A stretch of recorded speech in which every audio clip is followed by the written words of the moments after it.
100 Days in Hardcore Minecraft Part 2. If you want to see Part 1, check out the link in the description below to see what happened in the previous 8 to 9 days of this world. I decided to try and make a first attempt at surviving 100 days in Hardcore Minecraft. The interesting thing to point out is I'd never actually played Hardcore Minecraft before, and I'd never actually played Hard Mode Minecraft, so this was a pretty big leap. For anyone who doesn't know what Hardcore Minecraft is, well, you have one life, and when you die, it doesn't matter how much progress you made in your world basically gets deleted and you have to try again. Now, the rules for this video is we have to play as close to Minecraft vanilla as possible. This is a modded Minecraft channel, but the only mods I'm allowed to use in this video are small utility mods that don't make things too much easier, but gives me things like a mini-map, displays the number of days, so it's much easier to keep track and also edit the video, and also to set my home so I don't have to use the compass.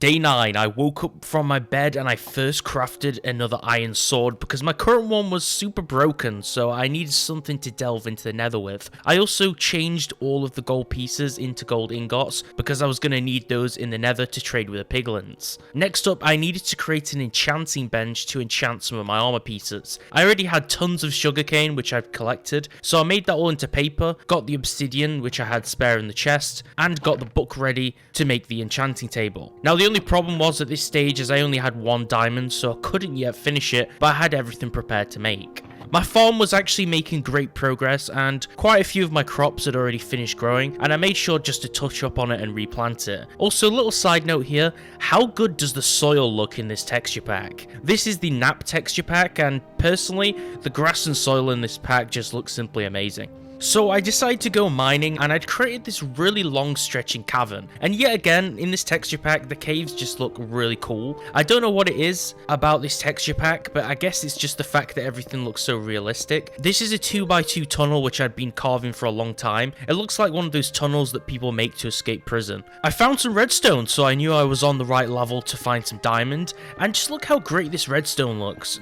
The material makes it look completely three-dimensional. So I kept just mining on the same level and just hoping to find that last diamond because I only needed one more to make the enchanting table. So along with literally so much redstone, I also found some lapis too, which was a perfect timing because obviously you need lapis to enchant your gear. And I had a boatload of redstone, but I still had no diamonds. They were still eluding me. Whilst I was mining, I found a stream of water leaking inside the cave tunnel which I'd created, and I decided to swim through it. Just look how awesome water looks like with this shader whilst underground. This was going to be annoying though because it made mining even harder, so I had to mine around and create a second tunnel where water wasn't leaking through, so this made the process a lot more annoying. I also made some more storage. Remember in the last video I made an extra chest? Well, I made 4 extra chests. That's 2 double chests. And yet again, there's literally no space in this house to put them. That was going to be another problem too. This is the shape of my house. Just look how weird I built this thing. The only reason why it looks cool is because of the texture pack. So I decided to make some renovations and extend the house at this point. I wasn't going to extend it too far, but there definitely still needed to be some extra space where we could put some chests. It wasn't going to be the width that made the house bigger. I was going to have to build a few extra floors on top of it, but this was the only way that I could actually have some space to put anything in, because I was literally living in a shoebox. I'd say day 10 was mostly a success. I didn't finish the full frame of the house, and I didn't have any glass to fill in the windows just yet, but you can see that I've already extended the house exponentially. I just had to create an extra block high because I didn't want the whole house to be 2 blocks high because it would look really bad. But I'd say that was a pretty good end to day 10. It was pretty productive and definitely some big improvements. I put the sand in the furnace to smelt some glass, and it was getting dark, so I just went to bed. Day 11, I got on top of the roof and I had to kind of start again with the whole roof because inside the first building, which is basically what the home originally was, it was only 2 blocks high, and it kind of triggers me when a house is 2 blocks high in Minecraft because there's only just enough room, but it's still really annoying and claustrophobic. So I had to remove the whole ceiling and then completely rework it so it was an extra block high and also connect it to the rest of the base that we'd actually extended. I also started on the second floor because I wanted to make the house 3 stories high so I had plenty of room to fill it with. So this took a while. This mostly took up the whole of day 11, just completely constructing a brand new 3rd floor. This is where I decided to put those 4 chests which I'd made for the extra storage because I just had tons of items, so I really did need the extra room. At this point, it was 6 PM. It's kind of funny how the daytime just passes straight by in Minecraft, right? Especially with the shader. So I decided just to fill in the roof and make sure the floor 2 was completely finished before we actually ended the day. I tried to get as much out of the daylight as possible, so I did go outside to try and get some more wood because I was actually running pretty low. But then the whole day just completely went pitch black. It went from just being slightly dark in the evening to just being completely dark. This is the downside of playing with a shader. Day 12, I finished filling in the roof. I filled in all those annoying holes and gaps which were created when I made the extra block high on the ceiling. I also got that smelted glass from the furnace. There was already 32 blocks smelted, so I just took the liberty to go around the base and also fill in all the glass. I also went up to floor 2 and started filling in the glass up there because there was a lot of gaps which I'd created for windows. Kind of too much, so I probably needed some more sand for glass at this point. I created some stairs for the 2nd floor. It was day 12 by this point, so I started creating the stairs on the 2nd floor to make the 3rd floor. And then I started carving out a space in the roof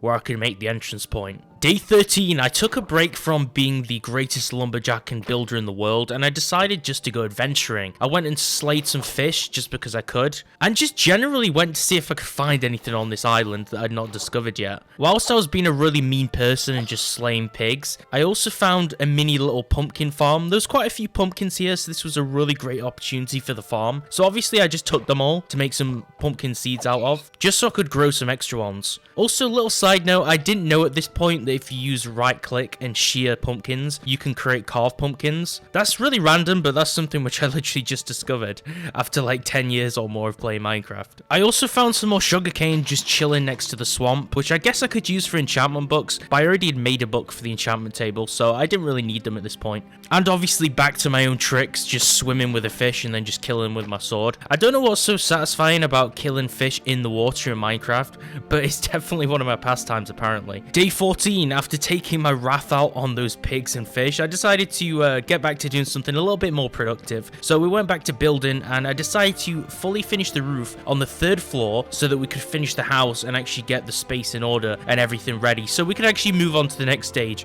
and do something meaningful like go into the Nether or something. I absolutely filled these new chests with literally everything because after just adventuring, I had tons of stuff and I was just happy just to get it all out of my inventory. And since I had tons of iron and literally nothing to do with it, I guess I just randomly made like tons of iron pickaxes. I don't know why I made this many. It really just escapes me why I did this, but I guess I was just gonna go mining and look for diamonds or something. Day 15, I went back to that strange underwater cavern, and it was at this point where I actually nearly ran out of oxygen and died. This was probably my 2nd or 3rd run-in with a close shave to death in Minecraft hardcore mode. The reason for this was I wanted to explore this underwater cave and see what there actually was, because there was blocks and mobs nearby suggesting there was an underwater ruin, but there was no space for oxygen, so unfortunately I couldn't explore this, otherwise I was definitely going to die because I didn't have any water breathing stuff. I created a brand new mining spot and I decided against going underwater again because I was definitely going to lose my whole hardcore world, and I went pretty far down and found some more redstone and coal, and then luckily for me I actually found that diamond that I'd been looking for the last 2 days. Now this was quite a coincidence because I was actually mining just randomly and I just came across these diamonds, and this was a pretty good diamond vein. You can see I literally found 4 diamonds in this one vein, which is pretty decent. So now I had enough to go back to the base and create that enchantment table which I've been waiting for.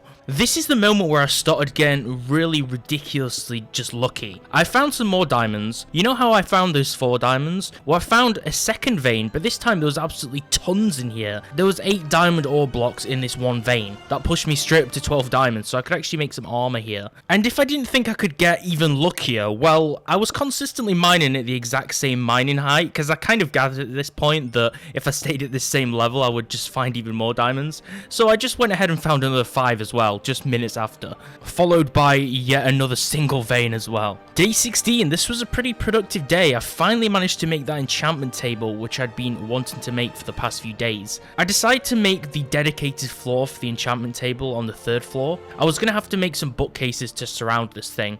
You're probably wondering why I have tons of gravel in the base. Well, this is actually the template to kind of make the right shape I needed for the bookshelves for later, which is a really good tip if you don't know how much space you have in your house. So I went ahead to the enchantment table. I already had some lapis, so I decided to enchant first my diamond piece of armor with protection, basically just to prepare me for the nether. I also had a few different pieces of armor which were already enchanted, the legs and the shoes, so I didn't need to enchant those yet. I also went ahead and made myself a diamond pickaxe as well, because I already had tons of diamonds at this point, so I could afford to do so. And a diamond sword, because if I was going to go to the nether, it was going to be a definite tough task without it. I was absolutely stacked out with diamonds at this point, so I had enough just to make some legs and the boots, so I could replace the gold armor with. So I went ahead and put the gold armor in the chest, and then I went to actually enchant the armor which I just made out of diamonds. I enchanted the diamond legs with protection as well, and I enchanted the diamond boots with blast protection.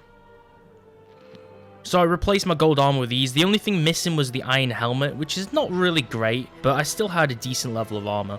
I had tons of iron ingots in the chest, so I decided to make a few blocks of iron so that I could actually make an anvil. This was just so I could repair my iron helmet and rename and repair any items that I needed to in the future. And the anvil went on the 3rd floor because it kind of made sense to put it in the same place as the enchantment table. And I repaired my iron helmet with some iron ingots, and I just called it an epic helmet because it's epic.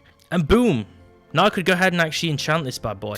So obviously I put protection on that too, because why not just put protection on all of your armor on Minecraft? I mean, it seems like the logical thing to do. And then I put knockback on the sword, and on the diamond pickaxe I decided to just enchant it with efficiency as much as I could, so it had a little bit more of a long life. I also repaired my shield with wood because it was nearly broken, and the amount of skeletons in the Soul Sand Valley in the Nether is kind of annoying. So at this point I was basically fully equipped to go to the nether, but I decided to explore and put off going to the nether for a while because I knew that was probably going to mark the end of this hardcore world.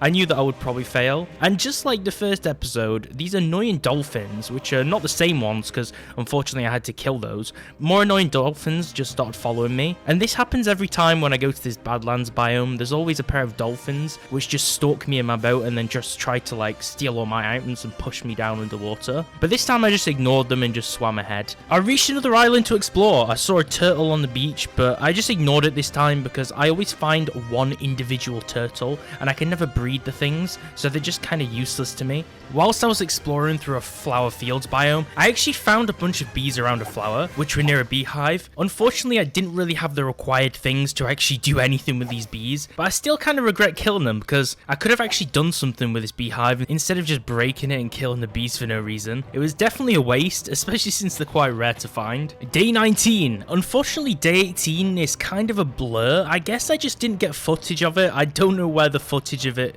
is. Maybe it just didn't happen and it was a figment of my imagination. But to put it in small words, basically I found a village when I was exploring on that random island. After it went nighttime, I went to sleep, I found a random village, and I just hoarded the whole village for everything. So I had tons of these vats, those things that witches put water and potions in. I really can't remember what they're called. I found some stone cutters, a blast furnace, a cartography table, just loads of really cool useful blocks which I had no use for or didn't even know what to use them for, so I just shoved them on floor 3 to make the house look cool. Day 20. Well, you know how that treasure map was something that I found in the shipwreck near at the start of this adventure? Well, if you've been watching this since the first episode, you'll know that it was just laying around, right? But the X marks the spot showed that it was right next to my base. So literally, I'd somehow built my base right on top of this treasure site. So I found tons of diamonds, iron, gold, TNT, fish, just random useful things like a heart of the ocean, just really cool blocks and loot, which was a really nice catch, straight under my base that had apparently been here for 20 days and I hadn't even realized it. So I found the shipwreck on the small island I spawned on. I happened to swim away from the island with the treasure map to the same island where the treasure chest actually was, build my base directly upon the treasure chest, and then wait there for 20 days on top of the chest. So yeah, that was kind of weird, but I found some pretty nice loot in there. I also tended to my farm a little bit during this day as well. A lot of my wheat had already grown, and and one of the pumpkins had grown. Like I said in the last video, I know that you can't grow pumpkins right next to each other like I did, but when one grows and you harvest it, the other crop will grow next to it, so it still makes sense. So this was just kind of like the conservation of the land. I was just going over replanting all the wheat that I'd harvested and harvesting any things like pumpkins and things which I'd forgotten to do, just so other ones next to it could actually grow, and replacing some of the pumpkin saplings with wheat saplings, or just leaving them open so the other ones could actually grow and make space for them. I took some gold out of my chest which I'd collected, and I found a zombified piglin just chilling outside of the portal right next to my base. It'd come through the portal and leaked into my world. Wasn't gonna let that happen. I also stepped through the Nether portal and got ready to actually finally start the Nether adventure, having had the portal there for so long already. And the reason why I took gold bars is I kind of knew nothing about the Nether update prior to playing this hardcore level, because I've not actually completed the 1.16 content yet, and I read that you need gold bars to trade and barter with piglins, so that's why I brought gold. And apparently also you need a piece of gold either as armor or in your inventory so they don't attack you. Well, this was going to be annoying, because this is when I came to the realization that there was about 100 skeletons, because I spawned near a soul sand valley biome, and this really annoying ghast which I couldn't kill for the life of me, but kept shooting fireballs at me at the same time that I was getting killed by this skeleton, which is really frustrating because I kept trying to knock back the fireballs, but Minecraft's like whole physics system just sucks, so it just ended up nearly killing me like 3 times, so I just had to teleport home and hope that the fire didn't kill me. 3 hours later, I did actually return to the Nether, having found some newfound confidence after just farming for a few hours and cooking some food. I just decided to kind of go on a bit of a spelunking adventure and go find some gold ore. It's kind of cool, right, that they added gold into the Nether in this update. I think that's kind of nice, although they didn't add any of the other ores yet, but it's still pretty nice that you can farm gold. I was just collecting random materials like gold, quartz, and just fighting skeletons, kind of putting off the important task of trying to locate a Nether fortress or a bastion, but I was still kind of having fun exploring these new biomes, so I kind of got carried away. Also, when I realized that there was bone blocks here that I could just completely convert straight into bone meal for my farm, that just started being my main focus, just to get bone meal. I have no clue why. Instead of like defeating the Ender Dragon or defeating the Wither, I just wanted to get bone meal. I've been trying to farm peacefully in the Nether for so long. This was just too much. I'd gotten to my wit's end at this point, and I was fed up of these annoying gas that kept trying to kill me. So I was playing tug of war with this thing, just juggling this fireball back and forth, trying to get that achievement, and I did. I killed the ghast, I returned the fireball to the sender, and made sure he wasn't going to bother me again. I was literally sick of these ghasts, and after I did that, another one spawned right behind him. Just please delete these from Minecraft Mojang, please. And then I realized that just shooting like 2 arrows at things would actually just kill them, so I could have done that all along instead of trying to play throw and catch with it. Also, let's take a moment to appreciate how cool this leather armored skeleton was, and this 2k IQ play where I knocked it back into those blue flames. I mean, you gotta give me some credit for that. I mine tons of this blackstone stuff and loads of basalt in the basalt deltas biome. I have no clue really what to do with both of those, but I also found these huge magma cubes too, so I could easily collect some magma cream. Now, this wasn't really a challenge because I realized magma cubes, they just die in like 1 hit, but they're still really annoying because just like slimes, they split into like a million pieces. This was just kind of like just extreme bother for nothing, because I didn't want to have to kill these guys, but there was like a million of them, so why not? Also, I really should have taken advantage of the magma cream to actually brew potions, but I was being so much of a smooth brain right now that I think I just brought them back and put them in my chest and did nothing with them. I also really wanted to mine glowstone, but I had like 1,000 of these magma cubes on me, and yet another one of those annoying gas firing fireballs at me, but this time it was literally like point blank. Like, he was so close. And yeah, it didn't really work out very well trying to play throw and catch with him this time. So I just did this really awesome, like, bunny hopping jump. And just, I kind of just hopped and skipped out of there. And then I just went home because I didn't want any of that. Day 22, I kind of just receded back into my old ways. I just did that same thing which I always do when I nearly get murdered. I just went back and just started farming again. I became a humble farmer, but horror could never leave my side because skeletons and spiders were washing up on the shore, still trying to kill me when I was just trying to be a humble farmer. and I had tons of bone meal from all those bone blocks, so I kind of got carried away just constantly using bone meal. So I got a lot of crops from this. So this kind of took most of my time for a few days, so I will skip ahead and we'll get to the next part because this really isn't very interesting to watch at all. I also decided to make copious trips from the shoreline to get some water and try to make an infinite water source. You can't really see the water on the shader because it's like see-through, but I kind of had the idea that you put water buckets in 4 separate corners, right, and then it makes an infinite water source. I really can't remember if this is the right way to do this. I didn't actually end up using it or testing it when I made it, so I don't know if I'm doing this right or wrong, but apparently this is something I have to do in hardcore mode,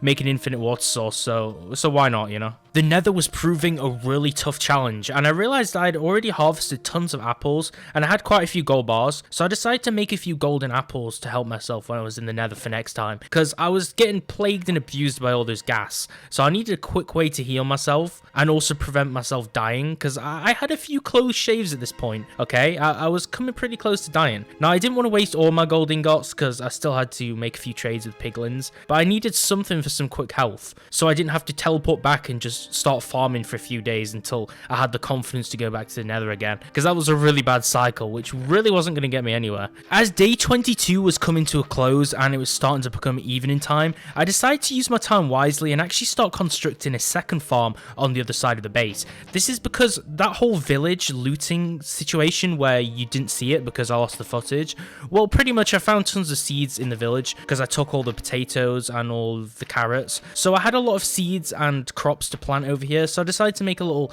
potato and carrot farm. It was getting pretty dark, but there wasn't really much danger outside the base, so I decided to kind of take my chances and just keep farming in the dark. And I put torches around the whole thing as well, because nighttime you literally can't see a thing on this shader. But this was just another way for me to get some quick food in case I needed it, and because my first farm really just was not impressive whatsoever, so it was nice to have a farm with a few different crops over here too. I mean, I was kind of cheating at this point because I just had so much bone meal I could just consistently just keep farming the crops instantly, which was really nice. So that's why those bone blocks came in use, okay? All that time in the Nether, which I wasted just farming bone blocks, which you probably didn't see because it was too boring to watch. This was why it was so useful, because I could just continuously keep farming crops and wasting time being a farmer, because that's what Minecraft's all about. Honestly, I felt like I was playing Plants vs Zombies 3 or something, because whilst I was farming, I kept having to kill so many zombies who were trying to just kill me at the same time. Plants vs Zombies 3 Minecraft Warfare. Also, other than skeletons and gas, perhaps the worst feature to ever add into Minecraft was baby zombies. Who wants baby zombies? Just look how powerful these guys are. Even with a diamond sword, they still take multiple hits to kill, and they're really fast. But he fell down and he just died inside a block. Like, I just heard him fall and then he just disappeared. Like, I don't know what happened to Timmy, the little baby zombie, but I guess God had sympathy on me and decided just to kill the zombie for me. Day 24, it was time. It was time to go back. After many failed attempts, it was time to take on the Nether. And I was going to find a Nether fortress or a bastion, one of the two, without fail, okay? Because I'd spent too long just hopping and skipping around for this not to work. Also, side note, why are Endermen inside the Nether? That makes no sense. Honestly, the amount of magma cubes which I had to fight on this run in the Nether is just kind of mind-boggling to me. Literally, I must have come across about 30 of these guys. And then if you multiply that by the amount of mobs which spawn after they split, yeah, it was a pretty time-consuming process to have to kill all these guys. But that's what you get when you run into a basalt deltas biome. Why is every mob in Minecraft this annoying? I'm really surprised that I didn't die sooner in this world, because I was doing some pretty death-defying stunts at this point. I mean, I was going this low right next to lava, surrounded by lava on all sides, magma blocks, with magma cubes trying to kill me at the same time. And remember that these guys have quite a lot of knockback. So, I mean, they're pretty slow, but imagine if this guy would have, like, jumped on my head and then pushed me into the lava. I mean, there's quite a lot of danger here. Remember, when you die in hardcore mode, your whole world gets deleted. So, I was being kind of careless and reckless. But anything to kill magma cubes, right? And also, I was kind of just enjoying just exploring all the biomes. I mean, I was walking on a 1x1 bridge of netherrack everywhere I went, so I wouldn't really say that I took safety into account. It was still day 24, but it was getting kind of late, but I managed to meander around and find myself a warped forest biome. Now, if you don't know about these in Minecraft, this is one of the new biomes in 1.16. You have Crimson Forest, Warped Forest, Basalt Deltas, and then the normal nether biome is just called Nether Waste now. So, I found some warped wood to make into warped planks, and I kind of just wanted to explore this biome. I mean, doesn't the warped forest look like a really beautiful biome? There wasn't really much here for me to find, to be honest. I was kind of looking forward to finding a crimson forest, but I guess this was still pretty cool to stumble upon. I really think that Mojang should give the warped forest some more love, because there's really not that much to see here. But I did actually find some glowstone here too, because earlier on I tried to get that glowstone, but I was just plagued by gas constantly, so this was a perfect place for me to actually farm it. Now, this is where I utilized the shift key, because I knew that if I didn't use it, I would fall down to my death below. This was another one of those really stupid things that I did. I was taking kind of too many risks here. I was doing really careless things. Like, you couldn't really ask for death more than what I was doing right now. If you want to fail in a hardcore world, just follow what I do in these videos. Particularly this one, because this is probably the video that I do the most stupid things in. Day 25, time had been moving across really quickly, and after exploring for a while, with trial and error, I finally managed to fall upon that Crimson Forest biome, which was a real stroke of luck because I'd been waiting to find one of these, and I also found piglins too, so this was the first time where I could actually try out those piglin traits. Now, I'd slightly read about this, but I really didn't know what to do, and then I figured out that you had to drop the ingots and then they would just give you something. I kind of just dropped it and it picked it up, and I just thought, like, give me my ore back. I didn't realize he was going to give me an item back in return. Then I kind of caught onto it. I was kind of like a dog learning new tricks. I figured out the whole mechanic with the giving the piglins the gold thing, but I was kind of disappointed. I mean, people were just bigging up this whole piglin trade thing, like making it out to be the next wonder of the world, but I was just getting crap items back. I was giving the piglins gold, and I was getting things like blackstone and seeds, and just crap items which I really didn't need. So if I'm honest, I feel like I got scammed. I feel like one of those people who just like buy something off eBay and then just get scammed, or someone just charges me back on PayPal. Like, this was probably the biggest scam which I faced in my life. And then not only that, but I just randomly got ambushed by one of those new hoglins, but it was like a baby hoglin, and then after I punched it once, it just retreated and ran off into the woods. So not only did I get scammed, I nearly got killed as well. I wasn't very welcome in this biome. After getting scammed and losing nearly all of my gold, I kind of got addicted to the whole piglin trading system, so I made all my gold pieces into gold bars, just so I had more to give away. I don't know why I wanted to give away all my items, because I kind of got given really bad stuff so far. The best things I got were probably the arrows, but I decided to trade 4 more times and just see what I got, because I wanted to try my luck. And there was also another piglin nearby too, so I guess I could kind of experiment with that. I never really got any good items from these trades, but I was kind of just enjoying the whole new features, so, you know, it was worth losing stuff to get nothing, you know. That's kind of how gambling works though in real life. You give something and then most of the time you get nothing back. And you never learn, so I guess that's just the same in Minecraft. So they just kept giving me blackstone and just really useless items. And yeah, the more I did it, the worse I felt and the more disappointed I got. And the more Minecraft items that I kept losing. I mean, I give him a gold bar and he gives me leather. How much more could you get scammed than this, honestly? Day 25, 10 hours later, after I'd been to the overworld, gathered some stuff, crafted 19 more gold bars, which I was definitely going to go waste on the piglin trading again. I'd clearly not learned from that.